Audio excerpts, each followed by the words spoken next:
Click করার জন্য আপনাদেরকে জানাই অসংখ্য ধন্যবাদ। আপনারা দেখছেন আপনাদের প্রিয় ইউটিউব চ্যানেল wow007। তো ফ্রেন্ডস, সবাই কেমন আছেন? নিশ্চয়ই খুব ভালো আছেন।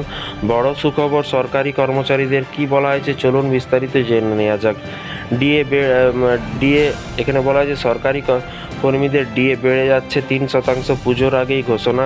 কি বলা হয়েছে? বহু প্রতীক্ষার পর অবশেষে সরকারি কর্মচারীদের জন্য এসেছে সুখবর।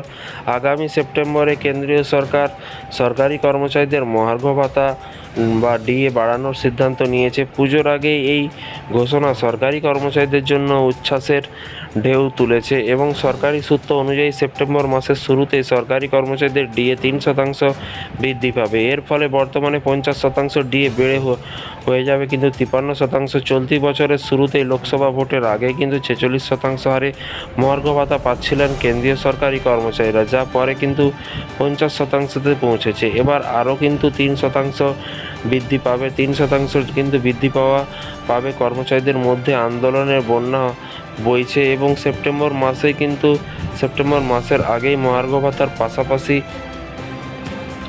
পাশাপাশি পেনশনভোগীদেরও ডিআরএস রিলিফ বৃদ্ধি পাবে এবং সরকারি কর্মচারীদের ডিএ নির্ধারণের প্রক্রিয়া অল ইন্ডিয়া কনজিউমার প্রাইস ইন্ডেক্সের ভিত্তিতে করা হয়। ডিআরএস থেকে জুন পর্যন্ত সিপিআইডব্লিউ 2.6 পয়েন্টে বৃদ্ধি পাওয়ার এই উত্থান হতে পারে।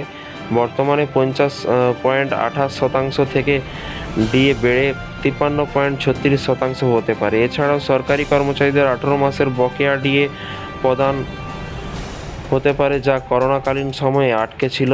এই বকেয়া 2024 সালের সেপ্টেম্বর থেকে কার্যকর হতে পারে এবং বছরে দুবার মহার্ঘ ভাতা বৃদ্ধি করে কেন্দ্রীয় সরকার। জানুয়ারি মাসে ভাতা 50%তে পৌঁছেছে এবং পুজোর আবহে কিন্তু সেপ্টেম্বরে ফের বাড়বে কিন্তু এই ভাতা। যদিও কেন্দ্রীয় হারে ডিএ বৃদ্ধি পাচ্ছে, বাংলার সরকারি কর্মচারীরা এখনও 14% হারে ডিএ পাচ্ছেন এবং এই নিয়ে কিন্তু তারা সুপ্রিম কোর্টে মামলাও করছেন।